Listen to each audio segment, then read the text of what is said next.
I want to bring back our panel now. Waild, Phares, Mark Green, and Rob O'Neill. Shortly after my interview with the Secretary wrapped up, Mayor Pete made, well, me look prescient, tweeting, "Innocent civilians are now dead because they were caught in the middle of an unnecessary and unwanted military tit-for-tat."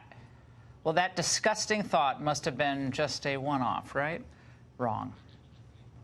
This is yet another example of collateral damage from the actions that have been taken in a provocative way by the President of the United States. Well, is this type of miscalculation, let's say, on the part of the Iranians more likely now to result in even heightened tensions? Continued saber rattling by the President doesn't help us. Rob O'Neill, how damaging is this for the Democrats to just so casually draw an equivalence between Iranian terrorists and their president? I mean, it's amazing. It's almost like, if President Trump was involved with getting dogs out of the pound, they would say, why is he reintroducing rabies to the American public? It's the weirdest thing ever. If you want to lose a war, get swamp politicians and career diplomats involved. That's what they're doing. They're playing party politics over anything at all. We killed the #3 terrorist in a year where it's an election year in Iran also, where in April, the Ayatollah turns 81. He's going to be dead pretty soon. You got one guy left. I mean, he's going to get a new deal with Iran negotiated probably before he's reelected in November. And to hear these people just anything anti-Trump, anything anti-American, what can we do to hurt this administration? Anything. And they're saying that it's our fault that Iran shot down a civilian airplane.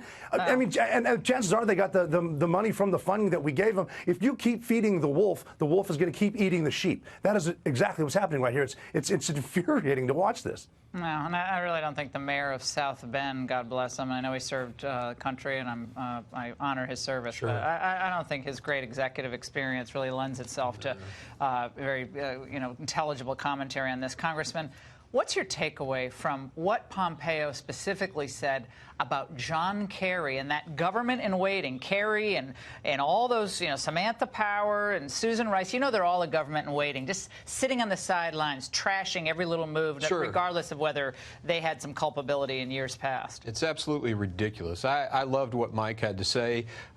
This is a guy who loves his country. And people are out there accusing him of wanting war with Iran. It's infuriating. I mean, these are the people who took $1.7 billion on the back of an airplane and delivered it to the Iranian people. And they're suggesting that this didn't pay for missiles. This hasn't supported the Shia militia groups. It's ridiculous. My brothers and sisters in arms are over there right now, and these dollars have been spent on weapon systems that are hurting them, that are killing them. It's But the Democrats unconscionable. rush in, Waild, and say, well, this was Iran's money. We just released it. That's their way of answering this, because Iran's been such a good actor. It deserved to have those pallets of cash sent over by the Obamas to say, oh, thank you for all your great compliance. But they are right. This is Iran's money. This is the people of Iran's money. But those who got it are the regime. And that's why the actual people of Iran have been demonstrating for the last 3 months. And that's why the Iranian Guard, headed by Soleimani, started to engage in a war against the Americans. So what you're saying, just so I'm clear, the real story about Iran is not being told. The media instead is ingesting, devouring, voraciously devouring the state-run media and the military and the Al-Quds propaganda, correct? Yes, these are the talking points of Al-Quds. I mean, this is not something we imagine.